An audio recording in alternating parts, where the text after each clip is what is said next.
Hello everyone, this is Robin Dudley Howes, the Artsy Bohemian, coming to you from my studio in Los Angeles, California. I'm going to show you how to make this today. I had added it to a journal that I made for last week's flip through, and asked if you wanted me to show you how to make it, and some of you asked, so I'm going to show you. I went ahead and did some of the steps ahead of time, but I will demonstrate certain parts.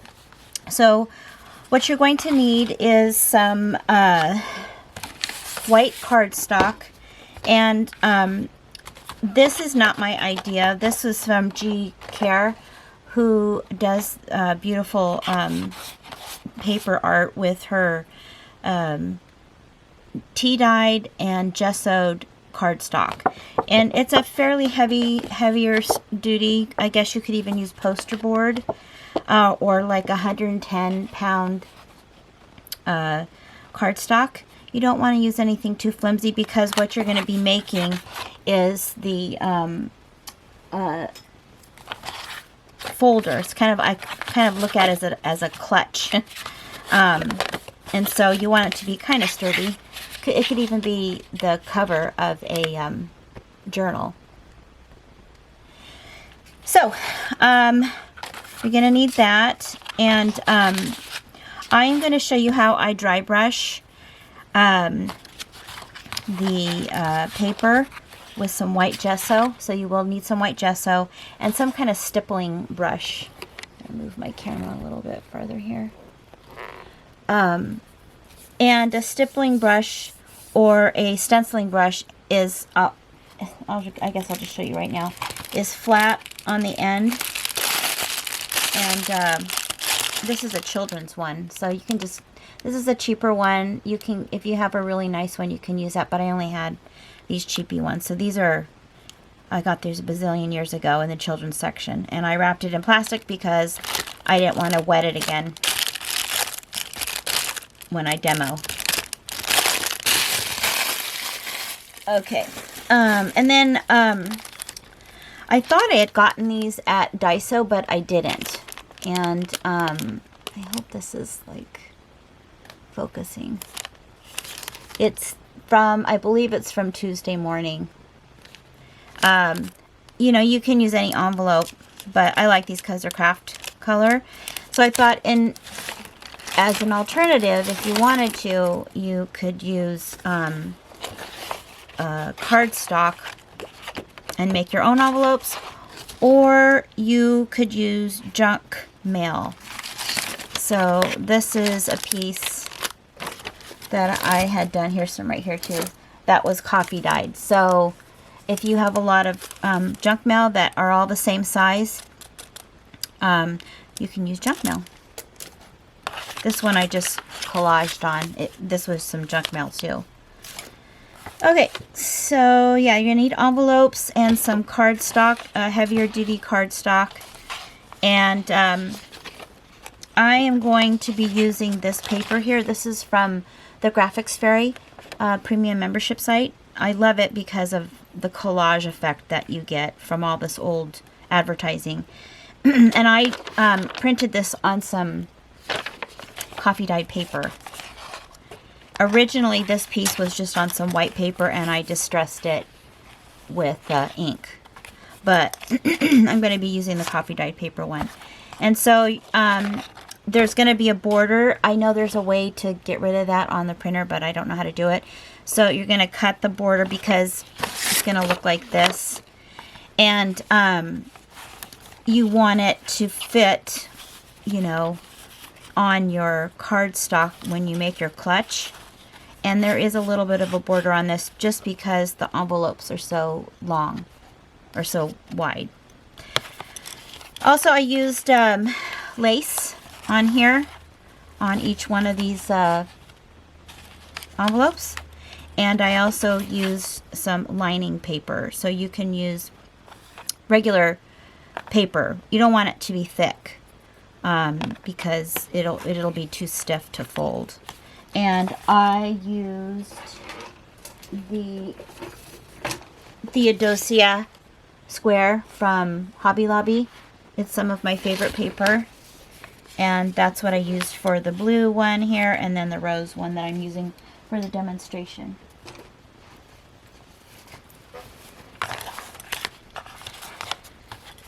Okay, so like I said, I already, there's 5 of these. I use 5. And I already made up 4, but I'm going to demonstrate on 1. So you're going to take your envelope and you're going to push this inside. And you're going to dry brush it with gesso. Gesso, I mean, if you don't have gesso, you could use white paint. It's just not the same. Gesso has a tooth to it and it's kind of rough. And you can get any gesso. This is just the one that I have. It's from Nova. I believe you can get it online. It's not too far from my house. Probably novapaint.com. It doesn't have the actual website on here. So you're going to take your... And I don't glue this down. I don't glue the flap down. So I'm going to take my paintbrush and I'm going to dip it in some of the paint. And the whole idea behind dry brushing is you don't want a lot of paint on your brush. So you're going to kind of take some off on the side. So you want to have some scratch paper here. And this, just go in circular motions on the paper. And that's exactly what you would do when you make your tea dyed paper. You have to tea dye it first, your cardstock, and then when it dries, you're going to dry brush the gesso on it, so you get this beautiful kind of fresco look. And dry brushing is great because it dries fast. The paint dries fast. So I'm going to do it on the inside too, and you can see you get quite a bit of paint off of the, just a little bit. And I do it again. And I do the front and the back.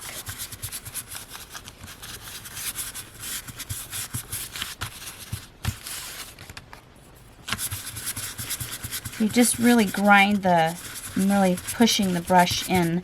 Don't do this with your good paint brushes. This, like I said, this is in the children's section, because it really kind of ruins them.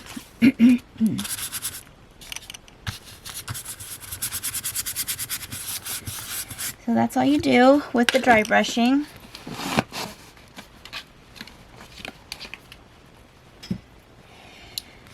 I'm going to set that to the side, and I already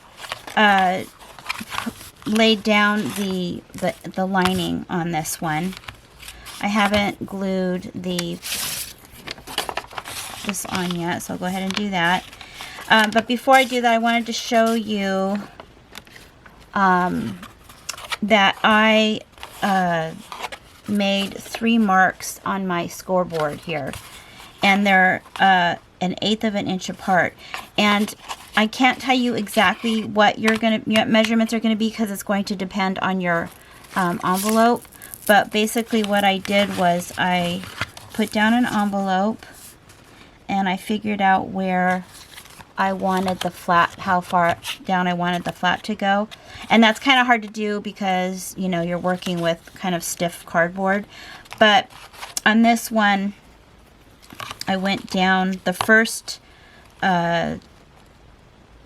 crease that I made is about 1.5 inches. And then I did 1/8 from that, and then another 1/8 from that. Because what you want is, it'll give you some leeway for bulk. If you just do one fold on this side and then one fold on this side, it's gonna get really stuffed, and you're not gonna have any leeway to put anything inside of your envelopes. So that's what I did on this one as well. So this one is 1.5 inches from the edge here, and then I proceeded to make 2 other scores, 1/8 of an inch apart. And then on this side here, I figured out where I wanted the first score to be, and this was about 4 inches, and then again 1/8 and then another 1/8 from that. So I hope that makes sense. So it closes like this. And I am going to go ahead and glue this down. And I just used a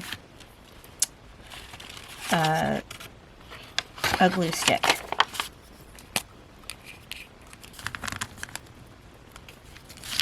Just going to use this here. And I just did a half at a time, just so that it wouldn't dry out. You can you know what's really handy is that spray glue. I just think it's kind of bad for the environment. Plus, it doesn't last very long for the amount of money you pay for it. So, but it's quick. It works really good. You know, tacky glue kind of warps everything, and so does Mod Podge. So try using a dry glue. This, you know, a glue stick works, and as well as Yes Glue, if that's still around. I'm not sure if that's around still. Oh, one thing I forgot to do, I did distress and rubber stamp this, but it's kind of too late to do that now. So you can rubber stamp it. The thing is it doesn't show that much, so I'm probably going to go ahead and just distress it with some ink after I glue this down. So this one I just centered it. I'm going to take my bone folder and kind of push it out.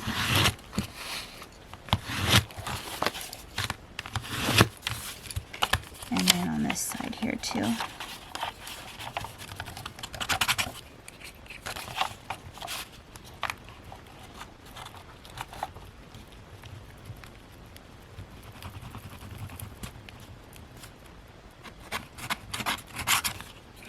Almost out.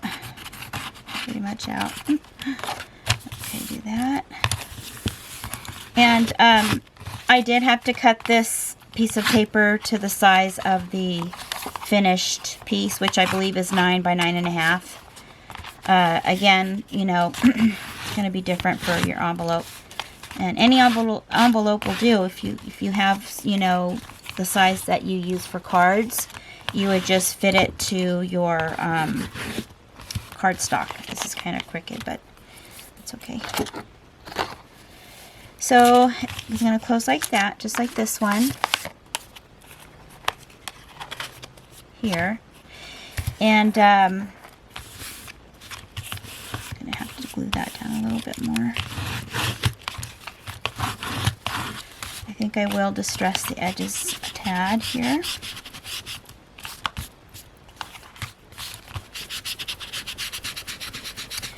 And I might as well go ahead and put a little bit of rubber stamping on here.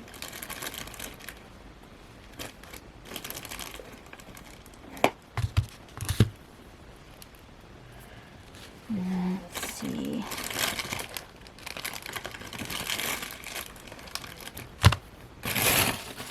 Here's my brown.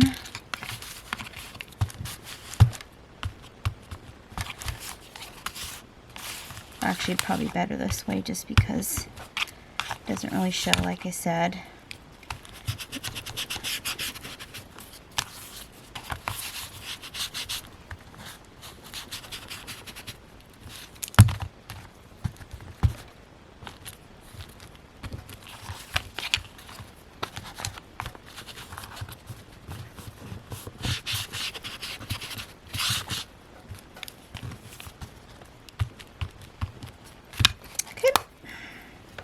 I love this rubber stamp. I didn't even realize I had it. I used to sell Stampin' Up, and it's such a pretty saying.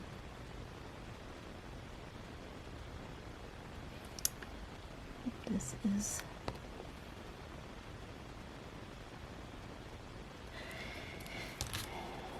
Okay.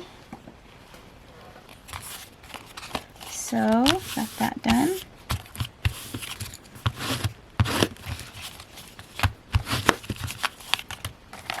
And then I did go ahead and make the snippet roll. I'll show you, or I'll walk you through how I did it.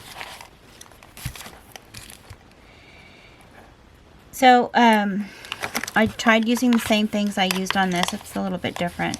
Plus, my thread in my sewing machine was black, so, and I didn't feel like changing it.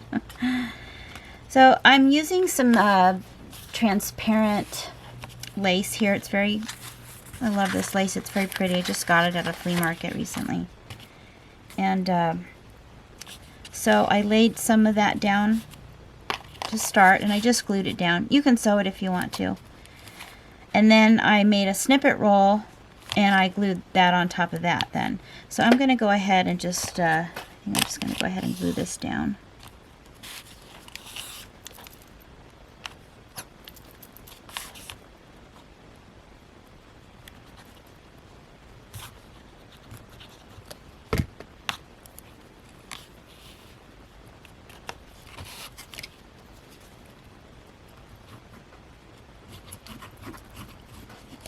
And this is fabric tack, for those of you new to all this stuff.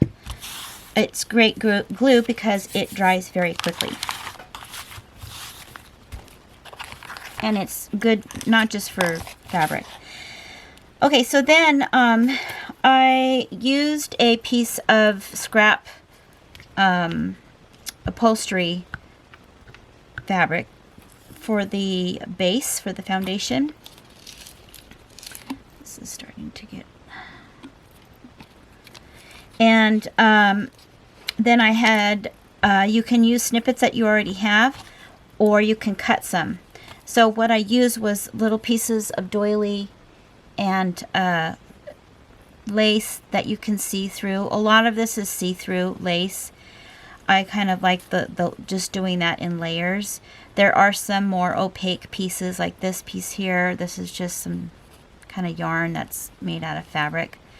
Tatting, old tatting, vintage coffee dyed lace. And this is from an old measuring tape, fabric one, and more tatting, and then a doily, part of a doily. So I don't think about it too much. I don't like it to look perfect. I like it to look kind of messy, and I don't try to make the sewing perfect. That you could do that if you want to. It's just not what I do. So that's kind of my thought process, and when I make the snippet rolls. And so now I'm just going to glue this down. I'm going to cut it, and I'll have some extra for another time. And I'm going to glue that down, and I just sewed it a couple times down. I usually do it more. I usually, like on this one, it looks like I sewed it 4 times, but I was using the white thread, and I just didn't want it to be all black thread, so I just left it that way. You can always hand sew these snippets on. Of course, it takes a little bit longer. We do that in my online class, and a lot of people love that. They love making these snippet rolls in the class. You can always glue things down. You can take things that have already been sewn, so it looks like you sewed it, and then glue those down. It doesn't have to be sewn. The cool thing about it being sewn, though, is it gives it some depth. So that's kind of why I like it. I like sewing, and honestly, I'm lucky because I have my own studio, so I always have my sewing machine out. I don't put it away. I know it's a pain in the rear for people to have to get their sewing machine out all the time if they don't have a place to just keep it out. So I totally get that. So my suggestion is to just, if you love snippet rolls and you want to sew on, then just take a whole day and sew a bunch, and then that way you have them in your stash. So look at how pretty that looks. So then I added a tag on there. And like I said, this image is from the Graphics Fairy. Okay, so almost done here. I really like this vintage looking paper here. So like I said earlier, I made 5 of these, and I already did 4. And so I'll show you what I did here. I just rubber stamped on them in brown, and then I distressed them with a little bit of brown ink. And And then I glued some lace on them. So I'm just going to go ahead and do this.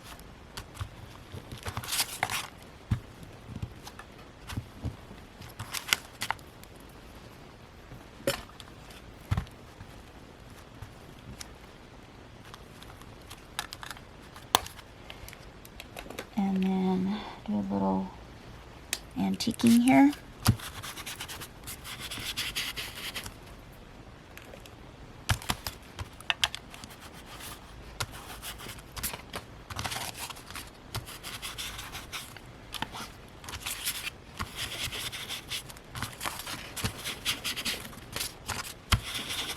Put it on the front and the back.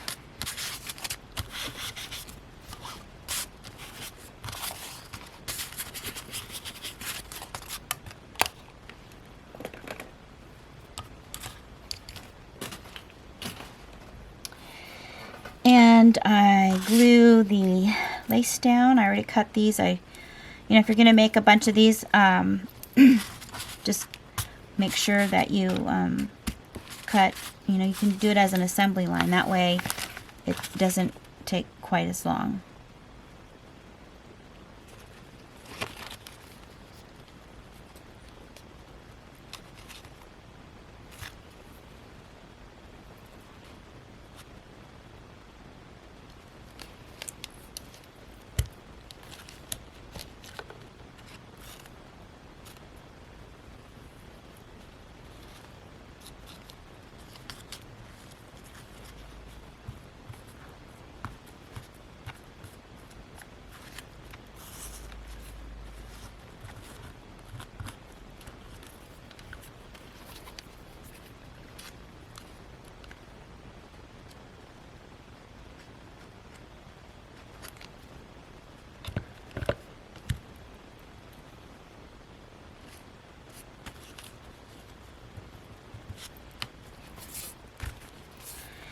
And the same for the top.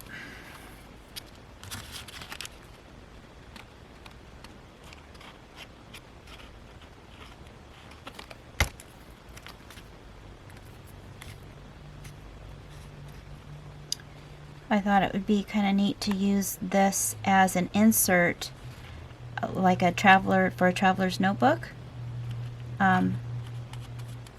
Putting the elastic on the inside of the clutch, especially the way that I'm going to show you how I attach everything. It makes it a good way to do that. And you can, then that way you have more control. You can take it out of your journal when you don't want it in there and use it on its own.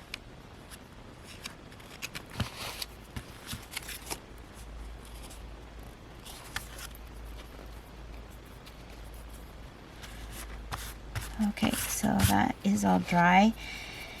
And then the last part is taking some double stick tape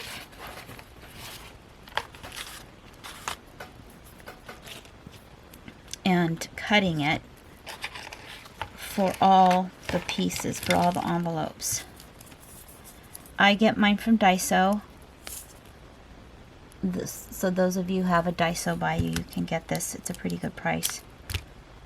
So I'm just going to start putting it on the back of each one.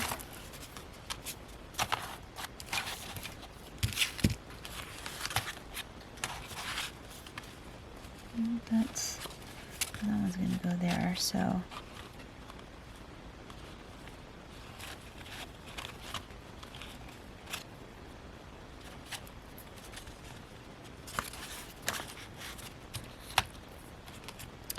just going to check something here.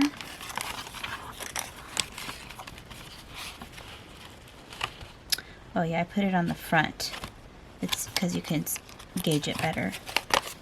And some people will actually put some double stick tape on this front so that it sticks to the cover. But I wanted to give myself a little bit more freedom so that I can put the elastic band in here if I wanted to add it to a junk journal or a traveler's notebook.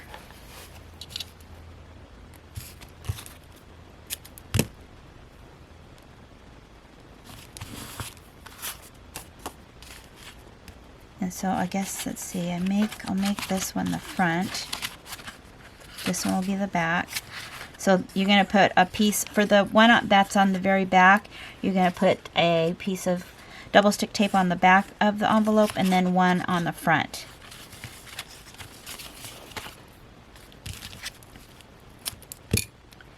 And then you're just going to unstick this part here when you're ready to attach them all together.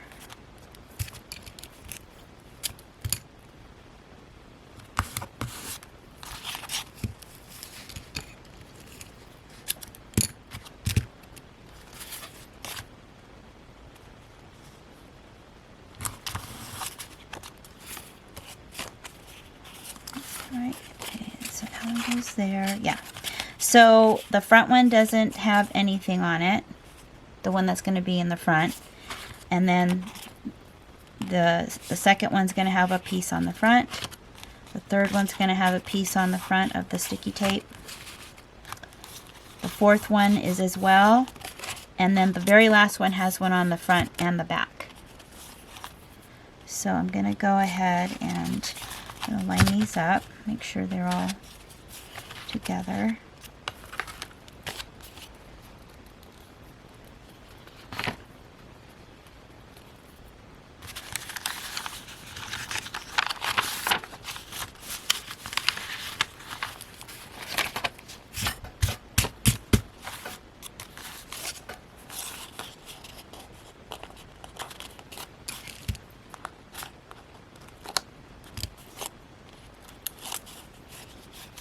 So the thing about sticky tape is you have to be really careful, because once it's on, it's on. So just make sure they're lined up before you press it down. So there's the first one.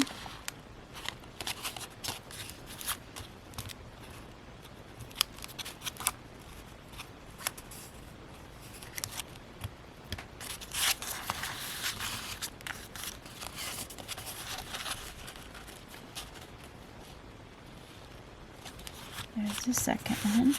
So now I have 3.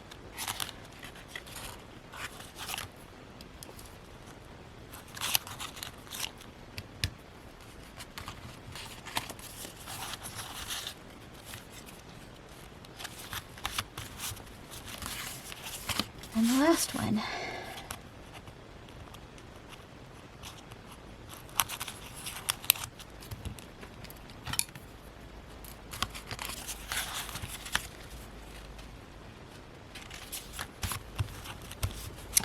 And then the one in the very back, you're going to take that off, and then it's going to be attached to your clutch. I'm calling it a clutch because that's kind of what it looks like to me.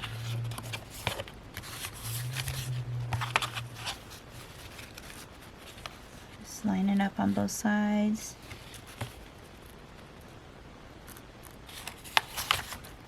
There you go. And it's kind of, it's a little full there, so, but we have some leeway because I made those little ridges. And then you can tie it with whatever you want. So isn't that cute? So you have all these pockets, little expandable pockets that can fit into your next junk journal, or you can just give them to somebody. I think somebody would love to have a gift like this. You know, it's a great way for them to collect whatever they're going to be collecting. I don't know if anybody uses coupons anymore, but, you know, you can put coupons in here. Of course, for junk journals, we put our tags and fun, you know, doodads in there. You can put lace in here. It could be for lace. And then the final touch is I just added some organza and tied it. You know, you can tie it however you want. Like that. I hope you enjoyed that. Give me a thumbs up if you liked it, and subscribe to my channel so that you can get weekly inspiration, bohemian style crafting. I think that's it. I'll see you in the next video.